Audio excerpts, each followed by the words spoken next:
My name's Emma King. For those of you I've not met before, I'm the CEO of the Victorian Council of Social Service, and it's wonderful to see you all here today. If I can also acknowledge the traditional owners of the lands, the Wurundjeri people of the Kulin Nation, pay my respects to elders past, present, and to emerging leaders, and acknowledge any Aboriginal and Torres Strait Islander people who are in the room today. If I can also acknowledge that sovereignty was never ceded.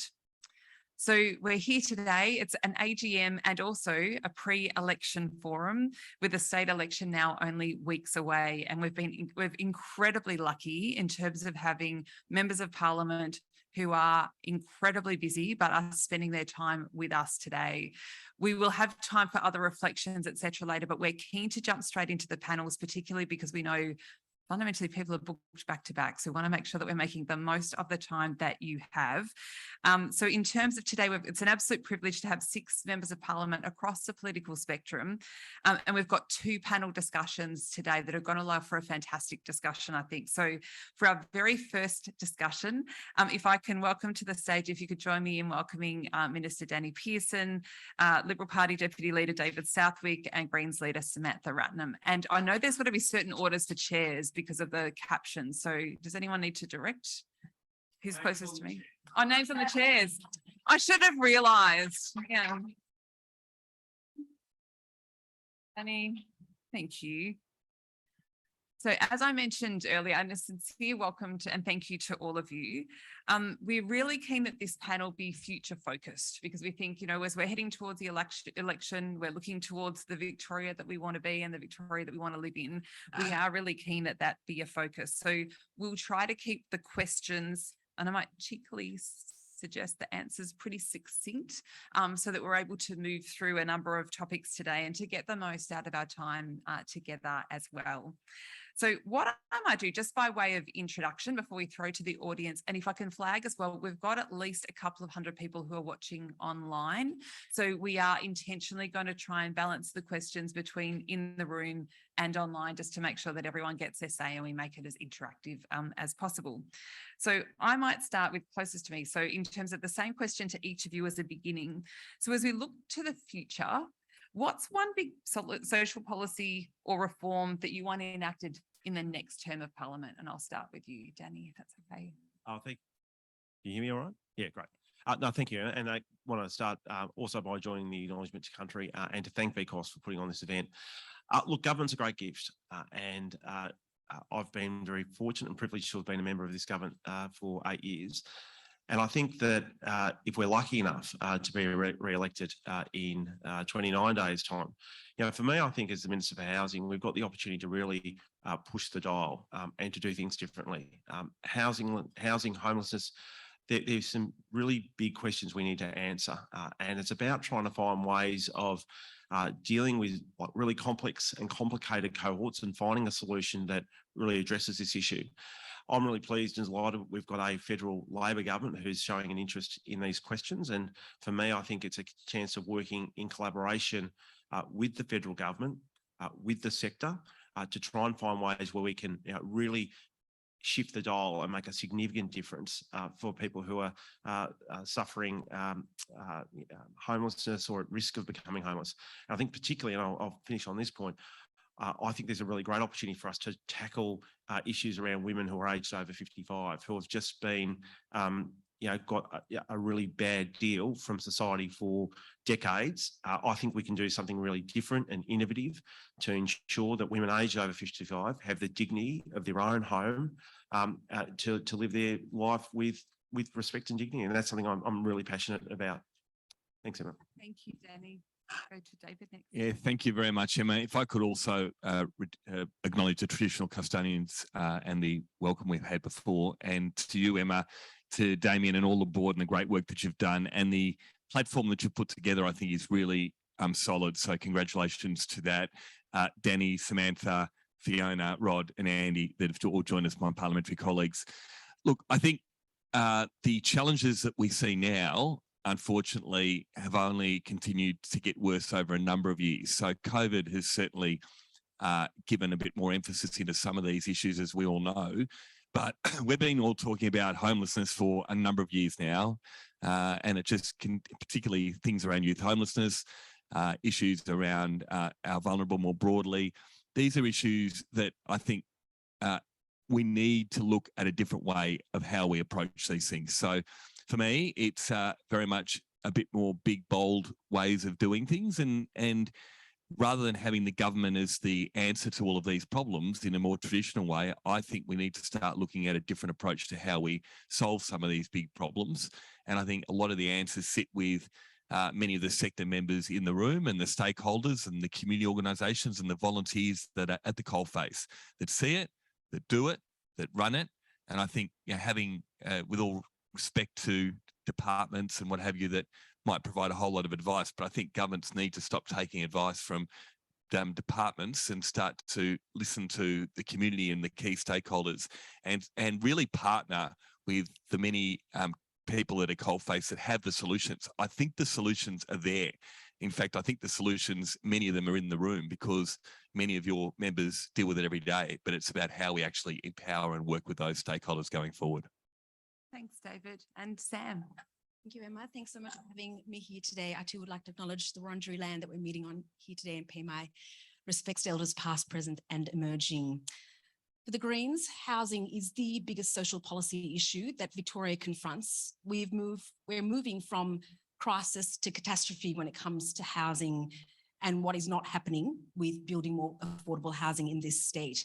It brings the intersection of the various issues that the organisations that so many of you represent care about and are advocating for reform on, whether that's the justice system, the child welfare sector, drug and alcohol services, mental health services, First Nations community work and more. We're hearing from across the sector that housing is the biggest issue that confronts all of you when you're working with your communities. And that's because on any given night, we have over 25,000 people experiencing homelessness in Victoria. That waiting list has grown to over 120,000 people. That sat at about 87,000 when I started in Parliament 5 years ago. So you can see that acceleration rate. The time for government intervention in housing is now. That's the type of bold transformation we need. We've seen governments retreat from their responsibility to provide housing and to make sure housing is affordable. It's one of the reasons we're in this housing crisis right across Australia. We want a big build of 200,000 affordable homes over the next 2 decades, beginning with a build of 100,000 public homes in the next decade, which means building thousands of homes beginning now. Thank you, Sam. Well, I think great opening comments from each of the three candidates. I'm happy now to open to questions from the room. Feel free to put your hand up if you've got a question. Deb is at the back with a microphone. I think, Deb, we've got one here.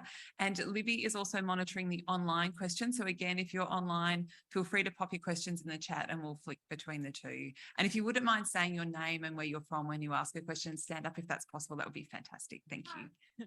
I'm Abigail. I work for an organisation called VACRO, which supports people in prison and people who have just been released from prison.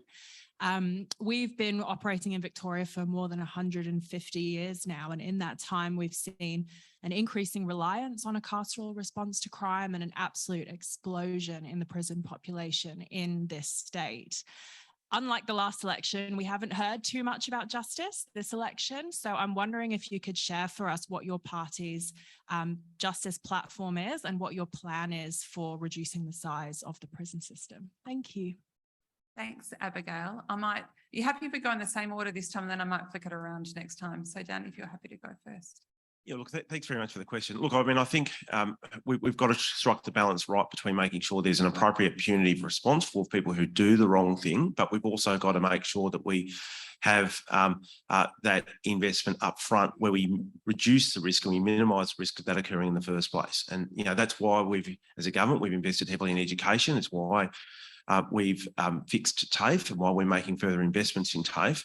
And it's about trying to provide those pathways into, well, twofold, try to prevent people becoming in contact with the justice system to begin with, but then finding a pathway back when they exit from the justice system. I think the solution is working closely with the community sector and making those investments, because you can't fix this through cuts and closures. And we've got a track record of investing and delivering, and that's what we'll continue to do if we're lucky enough to be re-elected in 29 days' time. Thanks, Danny. David? Yeah, thanks for the question. I had corrections for a period of time, and it's something that I'm very passionate about, and wrote an article op-ed in The Age early on about second chance and the importance of changing the way we look at our justice system. And I think there's some really good examples of other places around the world that have done this and done it really well.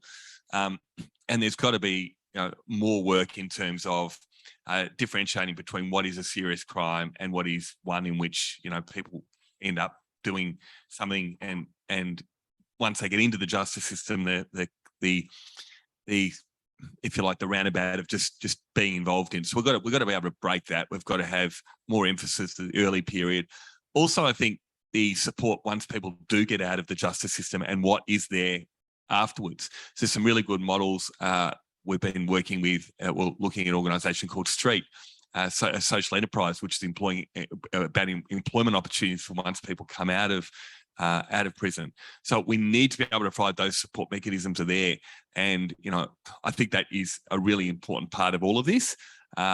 It's unfortunately, in many instances, like we're going to hear about a lot today, a lot of this stuff is at the end of the road. What do we do at the early stages to ensure people aren't getting into the justice system in the first place? Thanks, and Sam. Thank you for the question. A really important one, and a really important question to ask why it's not being talked about in this election campaign. It absolutely must when you look at what's happened over the last 4 to 8 years particularly. We're building more prisons when we should be thinking about how to keep people out of those prisons. We've got the highest number of First Nations people in Victoria's prisons any time in Victorian history under any government before it. That represents about 12% of the prison population being First Nations versus being representative of approximately 1% of the population. So we see our justice policies disproportionately disadvantaging our First Nations people and people from other minority communities. That's a 50% increase over the last 8 years itself. We should be screaming from the rooftops about what's happening in our justice system, and a couple of the reasons why that's happened.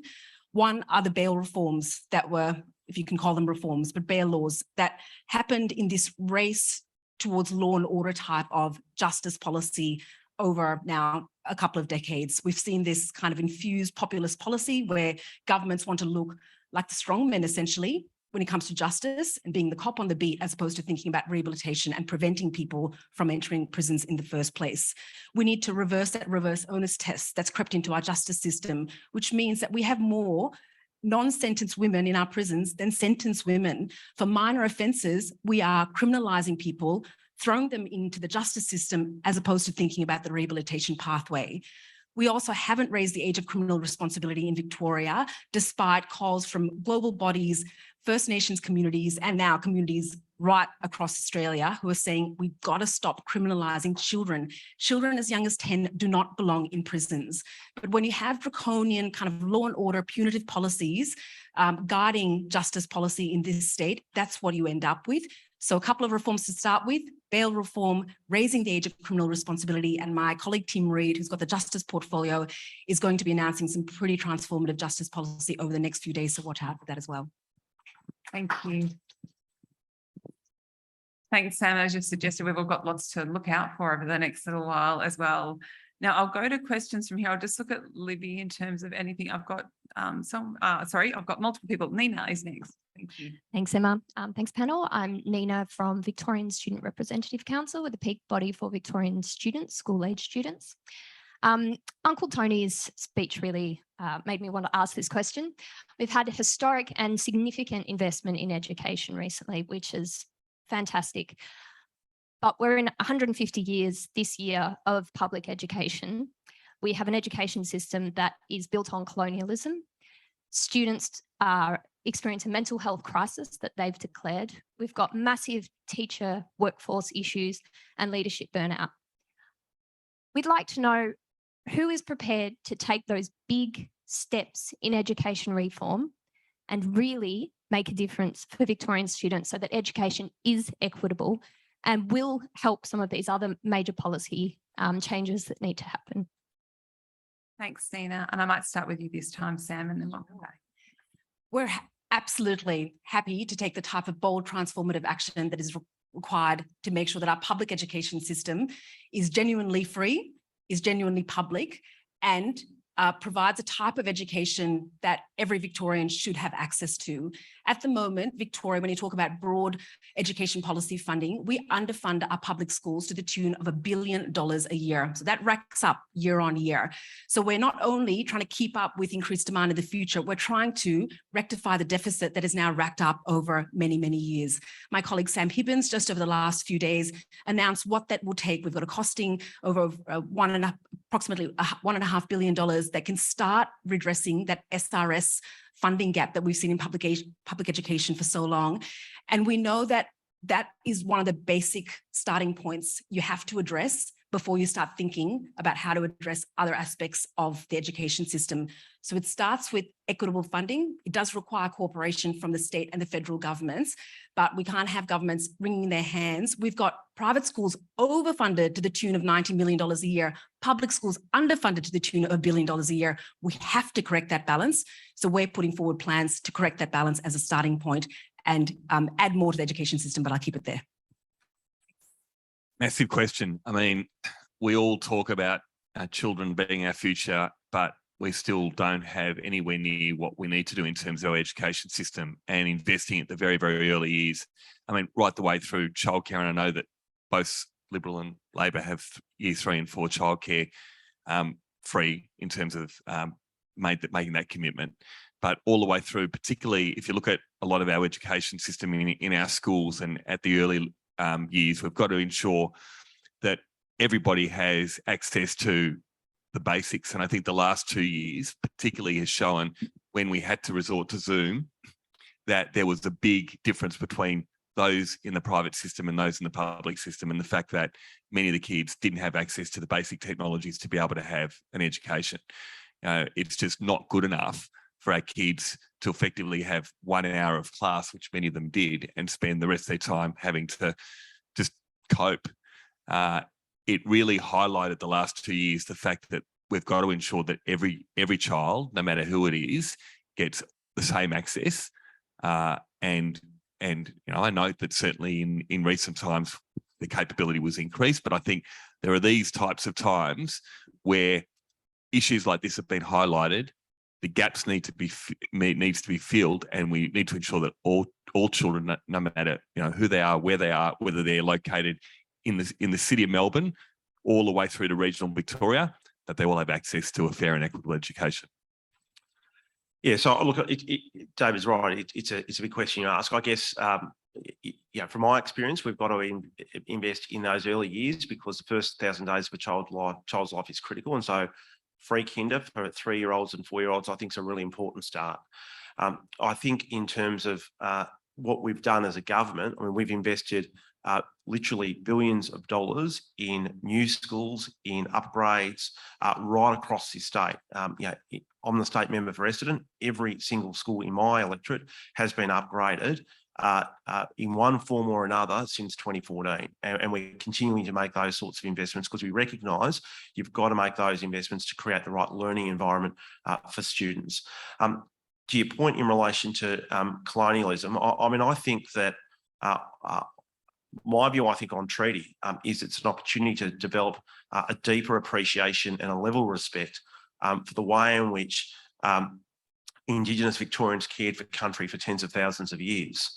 And I think that when we start to have those dialogues and that exchange, and we develop a deeper appreciation, then that will start to change the way in which I think the curriculum's formed and taught. And so I'll probably take a different view to Samantha. I actually feel really positive about the future, and I feel really proud of what we've done as a government to date. And I'm really excited about the next 4 years if we're given the great gift of government to be able to continue to push this agenda and to make the place better than when we found it. Sorry, could I just add one very quick thing? I think particularly just picking up on what Danny just said, things like treaty, where we should not be divided on, we should not be fighting on, but there needs to be unity. And the fact that, from our side of politics, a lot of people have thought, oh, well, maybe we're going to oppose that when the bill came before Parliament. The fact that we supported it, we've got to be looking at working together on these things that matter. We might have a different path in terms of how we reach on these things, but there's got to be just areas, and treaty and First Nations are one of them, where we work together to get the right outcomes. We can't be fighting about these things. We can't be making these things political footballs. Thank you. Definitely things that rise well above politics. Isn't there? Yeah, thank you. Now, I know I've got an online question next, and I see, Deb, I'm just flagging. There's a few people with their hands up down here as well, but Livy, I will throw to you. Thank you. The Judy Lazarus Centre is a successful program to transition prisoners back into the community. Are there plans to build more similar centres that can improve the opportunity for prisoners at risk of being released into homelessness? And just to share it around, I might open with you this time, David, and then go to Danny. I know the Judy Lazarus Centre, it's a fantastic centre and program, and we need more. That's all I would say. Danny. Yeah, look, I'm not familiar with that centre. I don't hold that ministerial responsibility. I think what I would say, coming to my earlier comments, it's about that early investment, so we reduce the chance of people coming into contact in the justice system in the first place, but then it's trying to find those pathways back into society through stable housing and through those opportunities to get to re-engage. So I think from our perspective, we recognise that you've got to make those sorts of investments, and we'll continue to make further investments if we're re-elected.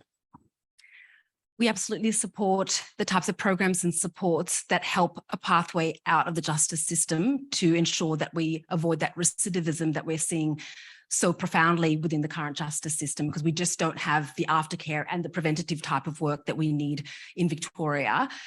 Housing therefore becomes a key, as well as the transition type of support, the wraparound services. One thing that we've included as part of our housing package, and we included this in a bill that we introduced to the Parliament to end homelessness in Victoria by 2030, as well as including housing as a human right in Victoria's Human Rights Charter, to also ensure there's a housing first approach, which is housing first with the wraparound services. We know that's worked internationally. We're going to have to start ramping up our investment into those housing first types of approaches, but we need the housing to do the housing first type of approach. Hence why we've got such a big emphasis in our campaign leading up to the election, and have the very many years in the last term of Parliament as well on housing, because it's the key to ensure that pathway out of the justice system is robust and solid and avoids that recidivism that we're seeing. Thank you. And I'm just looking at who's got the mic, and I'm also Michael, and then I've seen someone over here has had their hand up for it, but go with Michael first, and then just perhaps flick it across after that. Thanks, Michael. Thanks, Emma. Michael Smith, Eastern Community Legal Centre. I'm a little bit surprised that we haven't had any talk about family violence yet. So there's a bit of a sense in our sector and more broadly that we think the work's done. The Royal Commission was transformational, and the government has done a huge amount of work in that kind of space. But we're seeing fraying, and we're seeing a lack of commitment and investment at the end. A specific example, there are 7 new specialist family violence courts opened 2 weeks ago, and none of them came with extra funding. So we are turning people away from our court in Ringwood because we can't help them in the right way we're supposed to.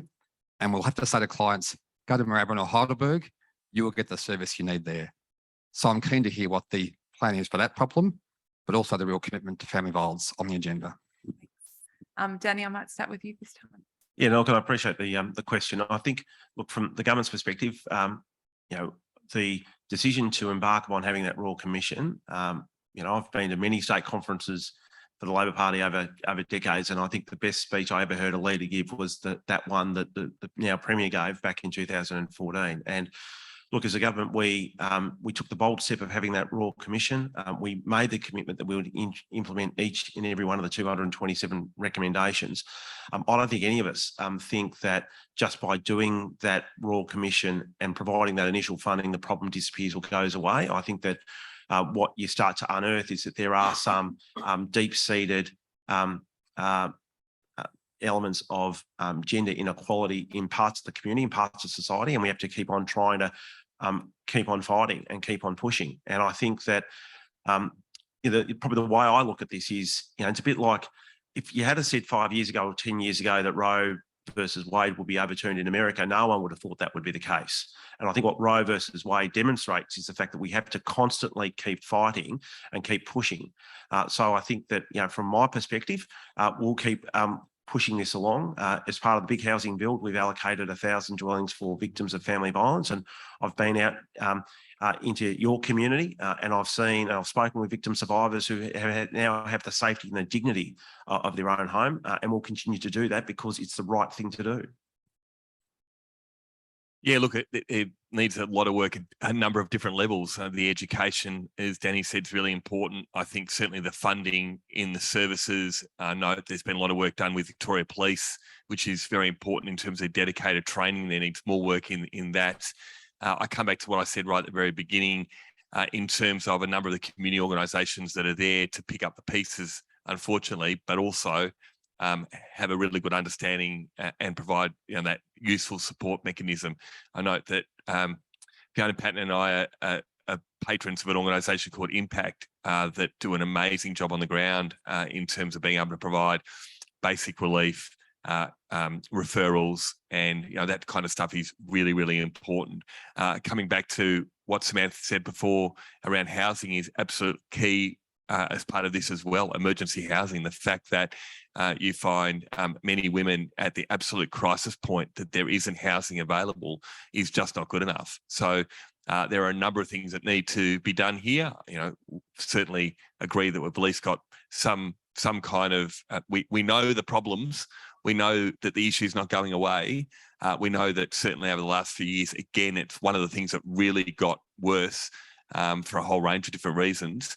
We've got to look at a more holistic way of how we approach this. And as you say, resourcing is one of the things that actually underpin this to ensure that that at all the different levels, from education, from in the whole judicial courts and what have you system, and also at the resourcing at the community level, that all of that is being supported and funded.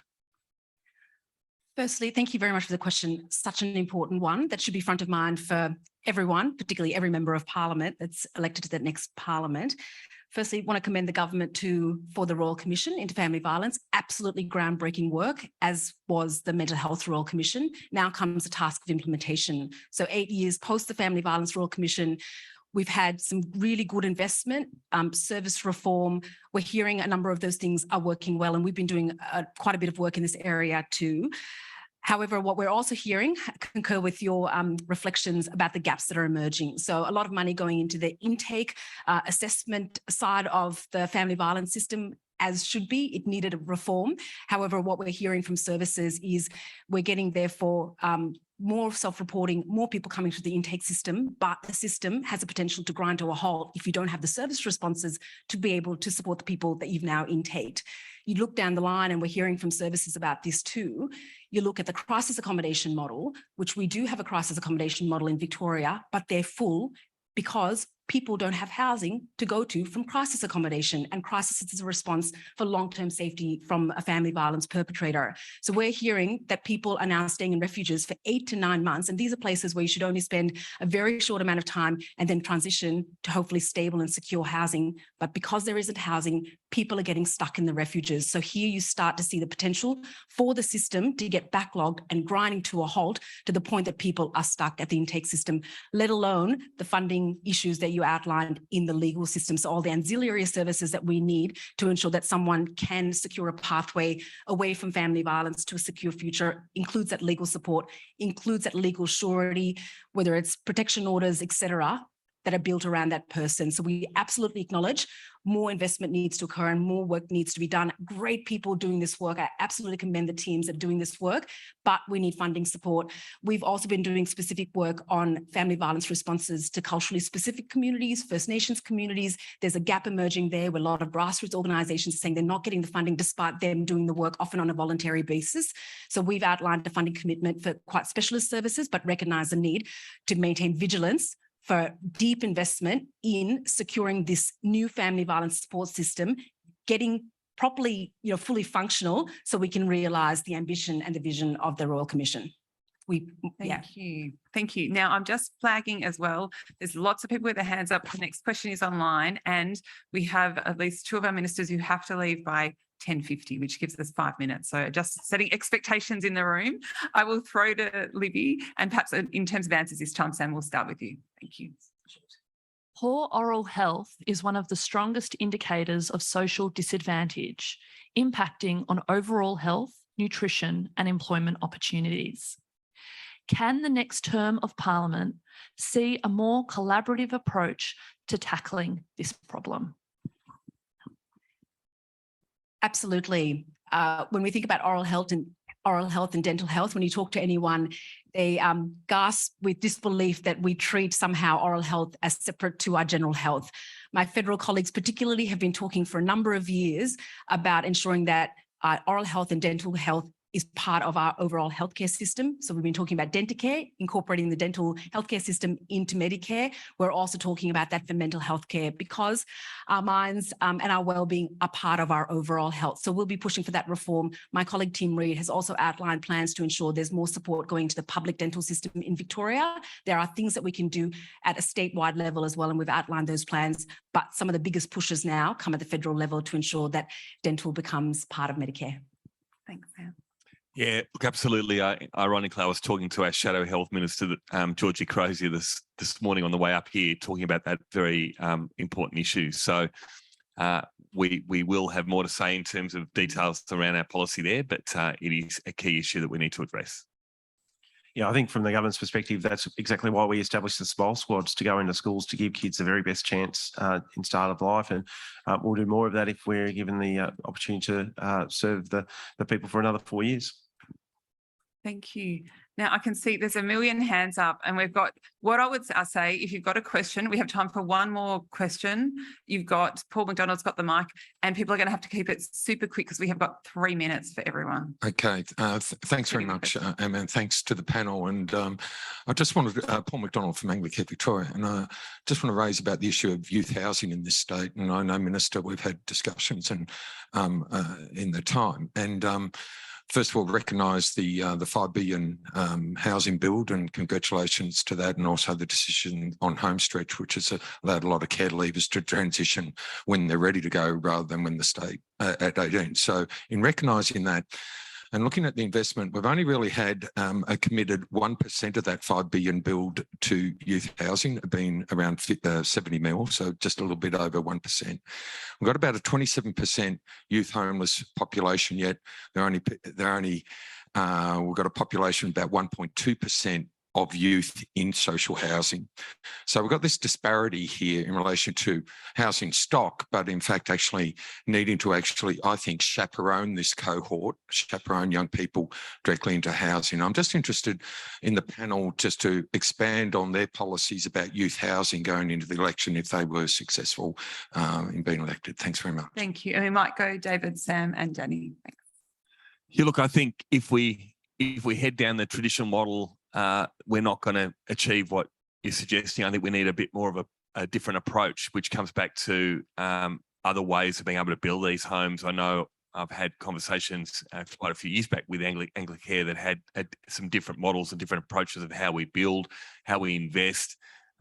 We need to look at a more broader element of investment to ensure we get stock into the market, and also where we're building as well, because we're finding that there is in some areas the kind of housing that we're seeing, identification, which is not affordable. We've got a big issue in terms of affordability of general stock in terms of coming to the market. Supply is absolutely the key, and I think we've got to be working with a number of industry providers in looking in how we can get more of that stock into the market and how we can build both a number of social housing, affordable housing, and just more housing in general.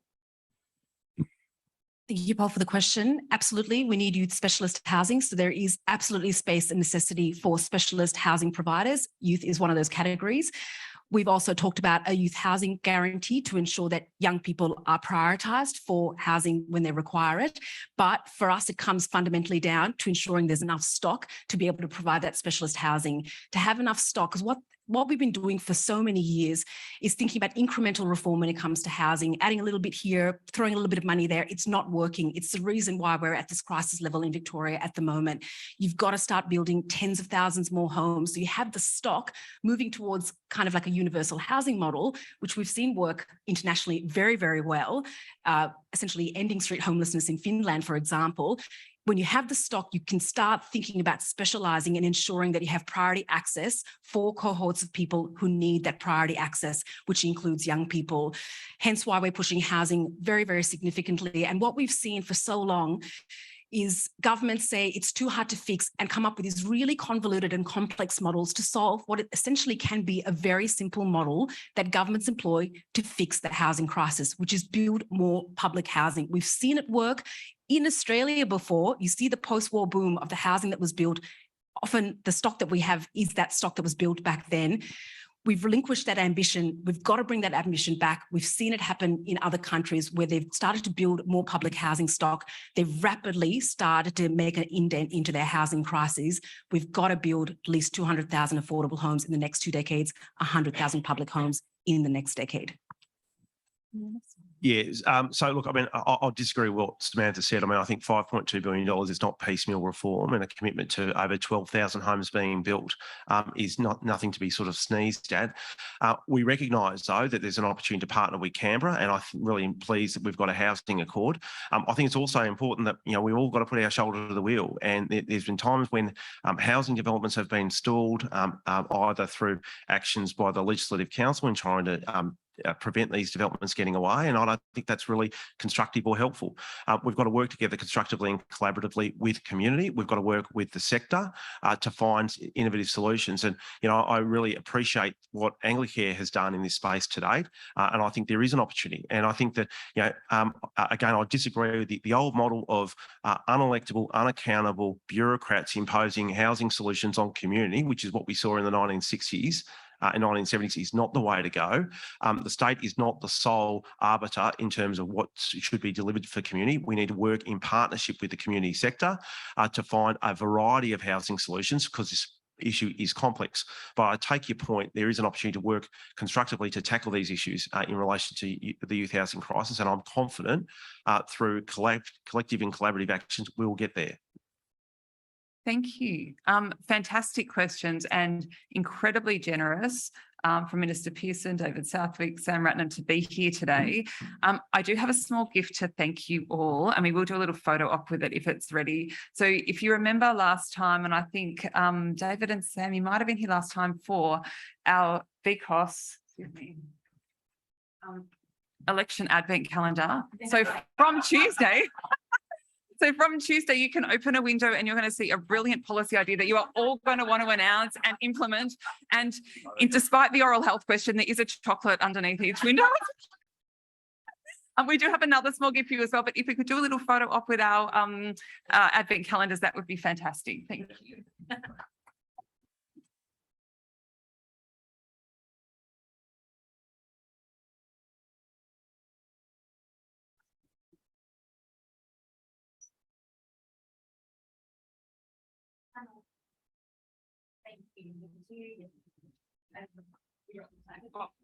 We also have a plant and a card for each of you, given we want to care for our land and our environment.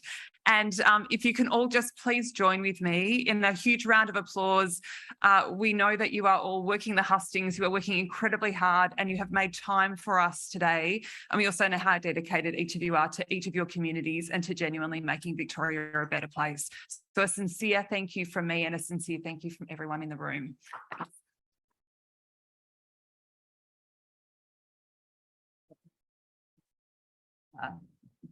Bianca has something for each of you as you step down.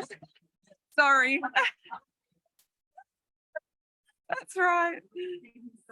Thank you. Now, while everyone is stepping out, what I'm going to do is ask our next panel to come up to the stage, if that's all right. Thank you. So we have Andy Meddick from the Animal Justice Party, Fiona Patten from the Reason Party, and Rod Barton from the Transport Matters Party. So if you can come up and find your chair, that would be amazing. And thank you all so much for being here today.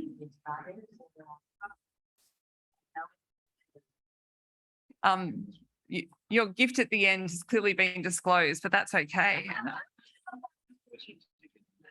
So we might just make a start, if that's okay, on our second panel, because again, I'm mindful that I know that people have multiple other commitments today, and everyone's been so generous in being able to fit in with our VCOSS AGM today, and it's wonderful to be here with all of you.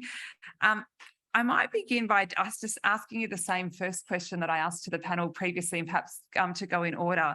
So again, and I'm also keen to talk about your role as crossbenchers, if I can just flag that up front, because I think there's been such an interesting role that you've been able to play in the upper house and in your role as crossbenchers in terms of influencing and shaping policy in a way that we've probably not really seen before, I have to say. So first question though, as we look towards the future, what's one big social reform or policy that you would love to see in the next term of Parliament? And I'll start with you, Andy. Thank you very much. And just first of all, I want to thank VCOSS for the work that you've done and continue to do.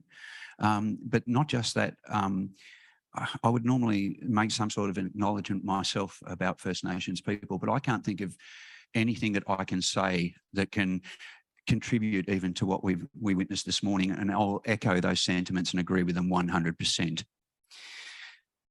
So my wife has this thing that she says about me, I'll never use 10 words where 100 will do. So I'll try and fit in, two, if I may. Housing, the discussion that we've just had and we've just seen centres so much around housing. I'm an advocate for public housing in a big way. I think that the investment that both the state and federal government have made in terms of social housing and affordable housing and what they're going to put out there only goes part of the way. I believe that there is a path and there is a responsibility of the private sector in terms of developers to contribute to that as well. At the last election, I took a policy to that election where any new development should include as a social responsibility from that developer, 5% of that estate given over to the building of public housing, which has then moved into the most vulnerable cohorts in our community, which includes women aged 55 and above. But that cohort itself is actually coming down. We're finding younger and younger women for different reasons, for no fault of their own, finding themselves in a homeless situation. We have to take care of that. Family violence is a big key to that. I believe that we need to bulk up that stock. The government needs to own that stock. The developer can pay for it. They can afford it. They can hand it over. The government doesn't necessarily have to run that stock. That's where the organisations come into it. They can be allocated sections of that stock. That doesn't stop them doing the investment in the big build, by the way. They have to continue doing that. So that works in tandem. The other one that works in and I guess it sort of marries into that, is I'm an advocate for a universal basic income. Because when we lift people's income out of that interdependence upon various different types of social welfare payments and lift that well and truly above the poverty line, we give them the opportunity to have self-esteem, to have that roof over their head, which is so important, to have good food, to have good health outcomes, to be able to study if they want to be able to be part and contributing to society in a way that they want to. And we've seen that during COVID that we can do this. We can supplement people's incomes, but rather than make that a temporary measure, let's lift the overall payment. Let's give people that opportunity and make them feel that they are wanted, that they are needed in our society, and that we value them. Thank you, Fiona. Thanks, Emma. And again, thank you to VCOSS and Damien and all of you here today. I would like to sort of, I guess, concur with everything Uncle Tony said, but also pay my respects to elders past, present and emerging here today, and recognise that we are on the land of the Wurundjeri people of the Great Kulin Nations. It was a very hard question to be asked. What was one reform? In my time in Parliament, I've always tried to get 4 things done. I get 8 opportunities and I hope to get 4 at the end. And certainly, you know, listening to the conversation from the previous panel, housing, absolutely. And as someone who led the homelessness inquiry, I saw, we know how basic housing and housing first is. But it, as we heard through that conversation and through the questions, that does weave into our criminal justice system, that does weave into our education system, that does weave into family violence. And when we say criminal justice system, again, having led that inquiry, there's not a lot that's just about it, and it's certainly a pretty bad system. But where I thought I would go today was loneliness. Now, it's an issue that affects and impacts nearly 1 in 5 of us at some time. Harvard University says that it's more dangerous to your health than 15 cigarettes a day. Now, in this last term, I moved on loneliness, and I was amazed every time I'd go on 3AW, I'd usually get yelled at unless I talked about loneliness.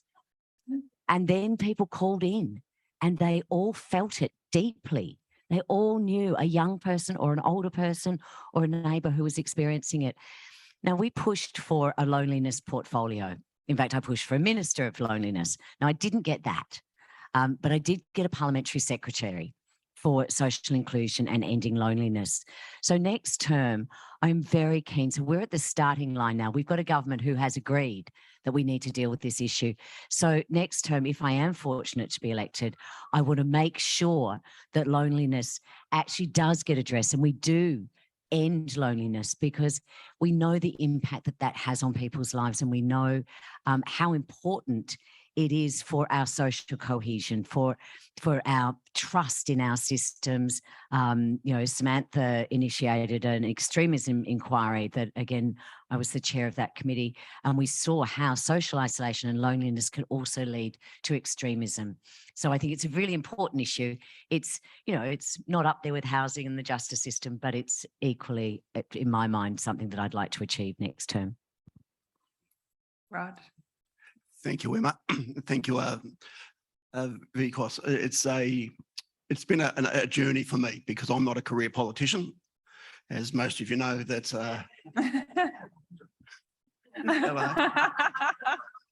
yes, but I'm somewhat older than you. It's I come to Parliament at 60 years of age, representing a group of people that was badly treated, and a group of people that work in this state that earn below the minimum wage. They get no holiday pay, they get no sick pay, they get no superannuation.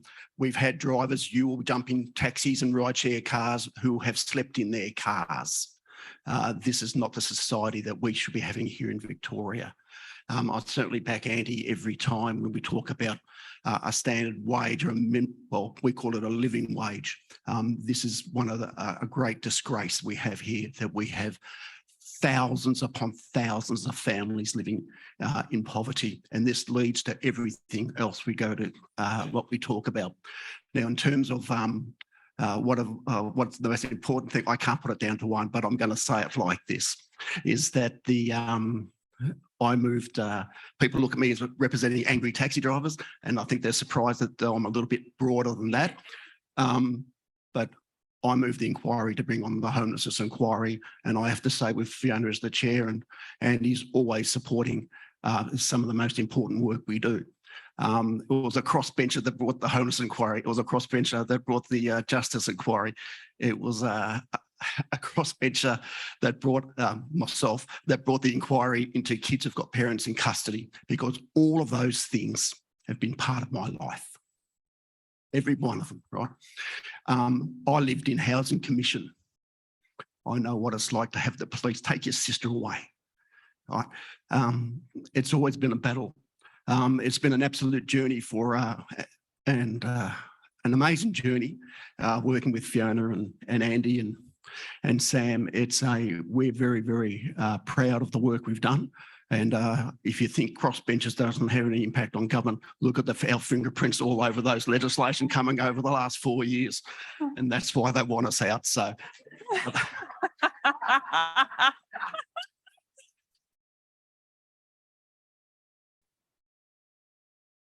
Thank you. Now, I'm sure I'm just scanning the audience to see there are questions. I can see Catherine from Yakvik has a question. So bear with me, Catherine, we're getting a mic to you.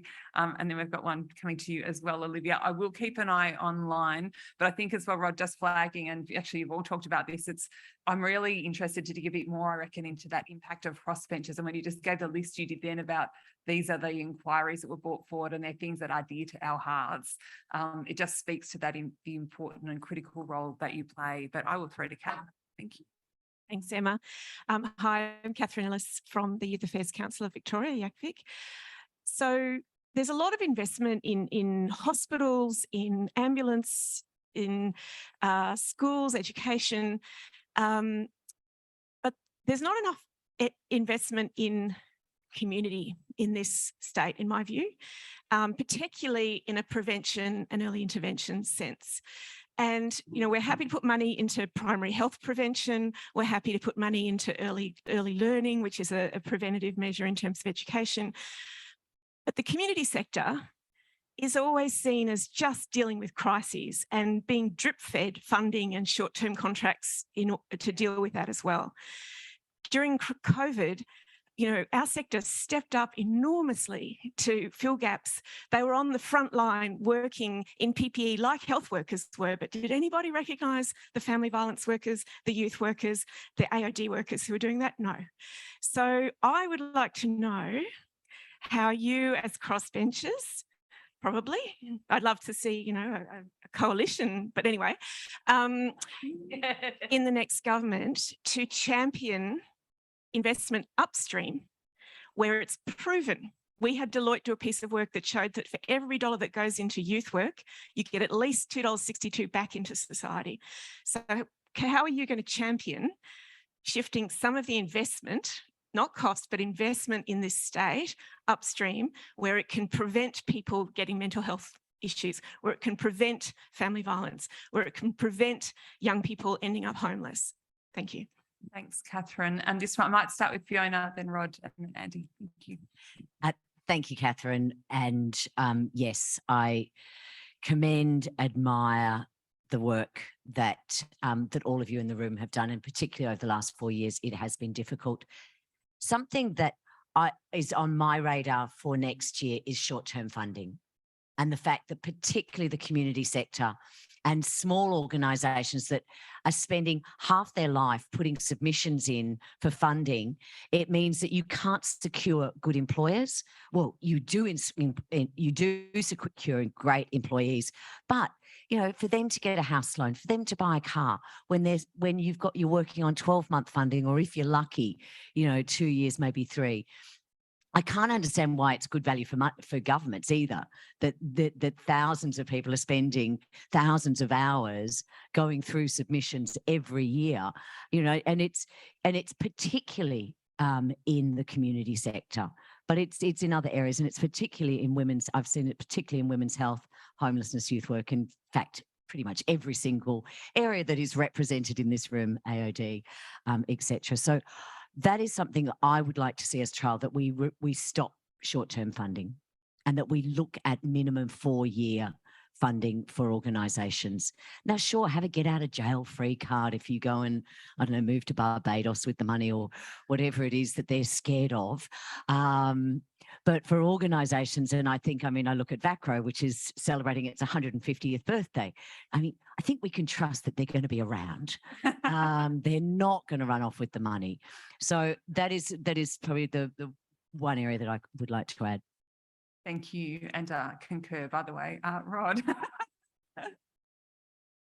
No, I agree entirely with Fiona. It's certainly something we have discussed previously. Yeah. This has come up on a regular basis, and it's a constant thing that getting approached to us, because if you don't have the security of funding, you can't have the security of planning, so you can't do the job properly.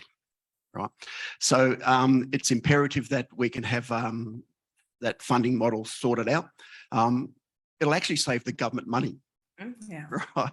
They do their very best to make life more difficult for themselves. So it's something that we'll have to address, and certainly something I think as a crossbench, believe it or not, we do caucus from time to time, and there'll be something that we will push only from time to time.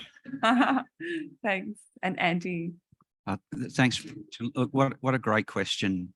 I think this comes back to that governments, whether they're federal or state of any colour, rely heavily on volunteers, right? And it's been estimated, I think, that if we were to pay volunteer workers what they're worth, what the time they spend in the community doing what they do, it would cost in the tens of billions of dollars in any 12-month reporting period.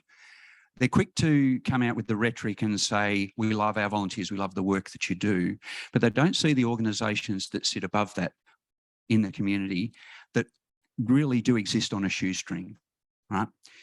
And I agree with Fiona that there is, I don't understand why government can't see, or governments can't see, that this is a value for money investment to lift what they're putting out into these organisations, to give the people who do work within them surety of income, surety of tenure, but it's also good for them because you imagine you're producing a budget book every single year that has got a line item and you know what you're doing over forward estimates. You can plan your budget forward to know how much balance of payments are going to be, what your interest payments are going to be. It just makes good common sense.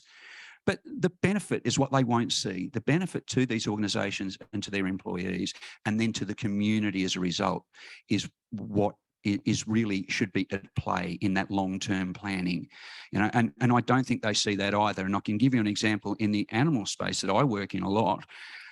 $10,000 in a budget submission that we were managed to be able to give to a very, very small wildlife shelter down in Garryword. That was 10 years worth of funding for that particular woman, right? 10 years in $10,000. That's nothing to a government, but to her, that's the world. And lifting what we're going to pay community organisations that do this work it literally will save lives. That's how I see it. Thank you. And I might just flag that we are very keen to work with all of you on this as we head into the next term of government, because we know we can't deliver long-term reform on short-term funding, and we know that we need adequate indexation and pricing in order to be able to deliver the services that our community needs. So great question and great answers. So thank you. I'll throw to the next question. Thank you. Hi, I'm Gordon from the Victorian Aboriginal Community Controlled Health Organisation. In Victoria, more Aboriginal people have died in prison in the last 5 years than in the previous 25 years. In Canberra, when they had Aboriginal people dying in prison, they did something about it. They funded the local Aboriginal Health Service to establish clinic-in services and to work with Aboriginal people to provide health and well-being support throughout their time in prison, helping them when they leave prison. Ever since then, they've never had an Aboriginal person dying in prison. In Victoria, the standard of privately contracted health services in our prisons is clearly woeful. So I'm asking whether we can do something in Victoria, which Canberra's done. Thanks for the question, Gordon. I'll start with you this time, Rod, and then. Thank you, Emma. Thank you for the question. It's shameful. It is just shameful that this is happening. Absolutely, we should be heavily looking at that. It goes back to a lot of the work that we've done through the homeless inquiry, through what Fiona worked on the justice inquiry, and certainly when we look about kids who've got parents in custody, this all comes back to stop locking people up for minor offences. Just stop it. Our bail laws, our First Nations people getting locked up proportionally so much more than the rest of the community. This has got to stop. This is, I'm sure that we'll be able to work to find some ways of addressing this, but this is a blight on our society, and we have to deal with it. Thanks, Rod. Andy. Look, I concur. I think this is one of those opportunities, and coming back to what you were going to talk about collaboratively with the crossbench.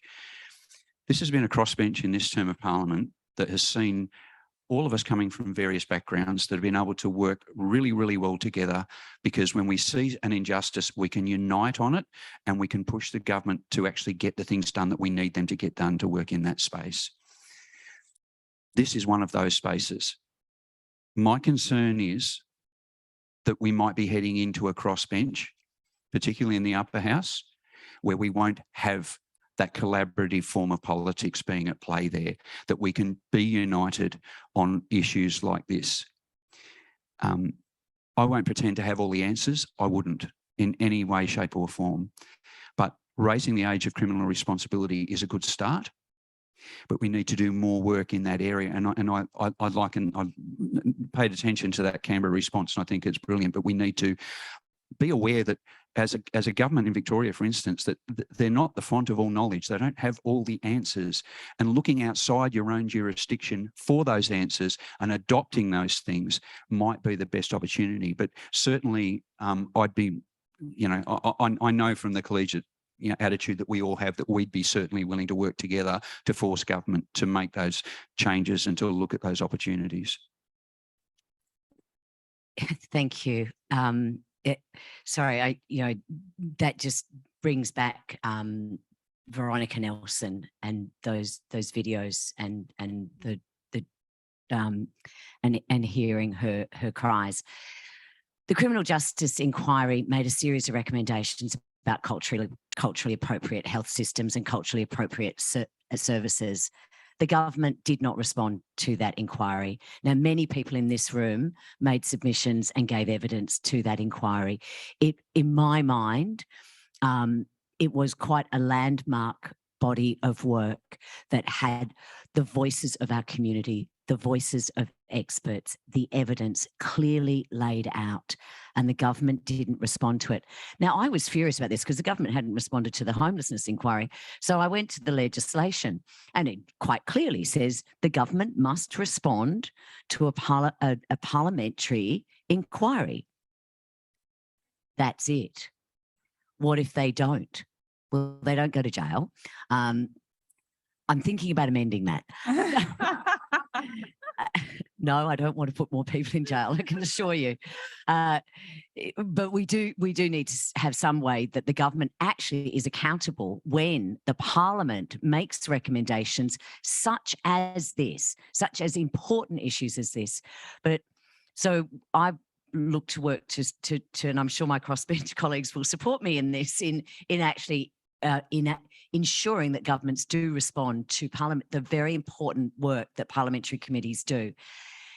I am also waiting every day for the coroner's report that will come down very soon. I'm actually hoping it comes down before the election, so the government needs to respond to this. And I have no doubt that that report will be making a series of recommendations about appropriate health services, culturally appropriate health services in our justice system. Thank you. Obviously, sorry, there's multiple people with their hands up, and I have to flag this is the last question as well for this session. So apologies. There's been lots of hands up and we just haven't been able to get to everyone. So thank you. Yeah, good morning. My name's Don Tidbury. I'm the CEO for DPV Health. We're a large community health organisation in Melbourne's outer northern suburbs that supports people at risk and marginalised groups. My question builds on Catherine's question of a few minutes ago, and also Samantha from the last panel, who made the comment, if you build a lot of prisons, you just end up with a lot of people in jail. So noting the Labor and Liberal parties have embarked upon a bonanza of $8 to $9 billion in investments in hospital infrastructure, they are creating a self-fulfilling prophecy where people are just going to end up in hospital. Community health organisations provide a more accessible, culturally appropriate and cost-effective means of promoting better health outcomes and delivering health services more effectively in the community. When we approach government seeking funding to upgrade or develop our rundown, not purpose-built facilities, we are getting fobbed off, saying that there is no authorising environment or authorising fund to fund capital in community-owned organisations. Can I ask, that as independent, you lobby to get this overturned so that a fund is created in this next 4 years to fund investment into community-owned facilities in Victoria? Thank you. Okay, Andy, we start with you this time. Short answer, absolutely. And look, again, I come back to this situation, what we were talking about before, about funding, properly funding and forward funding, in forward estimates for all community organisations and early intervention. Right. Instead of just looking at hospitals. Hospitals are great. They're there for when people need them, but and there definitely investment is needed in them to upgrade them and bring them up to speed. But early intervention is key, and community organisations do that best. It's one of the reasons why I was really proud in the last state budget to have had one of my budget bids actually adhered to and approved, which is $3.2 million to establish safer spaces for risk LGBTIQA plus youth, which was formed on the back of a number of youth suicides, unfortunately, particularly in the trans community in Geelong over a 2.5-month period, where we lost 14 lives, where young people had come out to family and been rejected and then had nowhere to go. Services were there, but they were so disjointed and there was no coordination. There was no one to take them in and guide them through those processes. That's the role of those. And we're looking to see the first one rolled out in Ballarat, hopefully in the earlier part of next year, another one on the Surf Coast and another one in Geelong. And after a 12-month evaluation, we're hoping that the government will do as they promised, which is to roll them out right across the entire state. Now, that's just one cohort. But if we look at that as an example of what the type of investment needs to be, and that the people who deliver that will be that community because they understand the community, they know the needs, and that's where we need to place the money. That's where we need to have that prevention. Thanks, Andy. Fiona. Thank you. And I think, it's one of the wonderful things about Victoria that we have these iconic community health organisations. We're one of the very few, well, I think we're the only jurisdiction in Australia that has them. And we should cherish that. And, as someone who's actually had some health issues this election, I have, been acutely grateful for the hospitals that were able to help me, but had a much deeper appreciation of the need for people to be able to see a GP, the need for people to be able to get that primary health care. And the number of people that have come to me since I sort of announced that I had been unwell, talking about their inability to get the assistance that they needed at that community level. I think, we talk about fences at the top of the cliff instead of those ambulance at the bottom. And this is a very fine example of where we get a far better bang for our buck. And our community organisations health organisations do that remarkable work. And as I say, quite unique to Victoria and something that we really need to preserve, cherish and build. Thank you. And Rod, final word. Thank you. I agree with Fiona and Andy, and I can't articulate it better than them, so my answer to you is yes. Thank you. In terms of that brings our time together to a close. Can I thank you for what has been a really fabulous session? We hope that we'll be working with you all in the next government, because I think there is so much that we've got in alignment. Can I acknowledge the passion that you've all brought to your roles, and also just the incredible hard work. And when you mentioned, Fiona, around saying, well, I get to put 8 things up, I wanted to make sure I deliver on 4 of them. And you've all got your eye on the main game and going, actually, how do we deliver and how do we get to a better Victoria? So I want to really acknowledge that. I want to acknowledge your time, given that, again, I know you are all campaigning. And Fiona, if I can name in particular, we know that you have been unwell. We know you've had a procedure and you are here today. And I just can't thank you.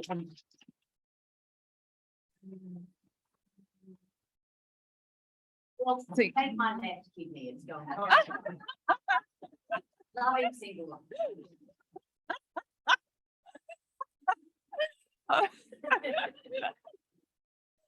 On that note, if I can present you all with a gift, and I'll get you to have a photo with us as well, if it's okay, with the VCOSS Advent Calendar.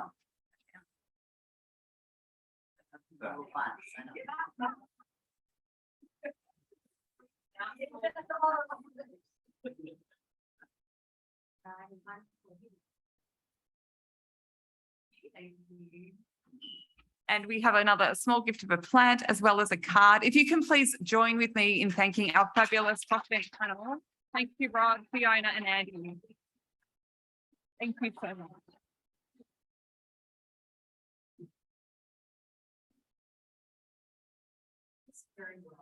Thank you. That was a fabulous presentation.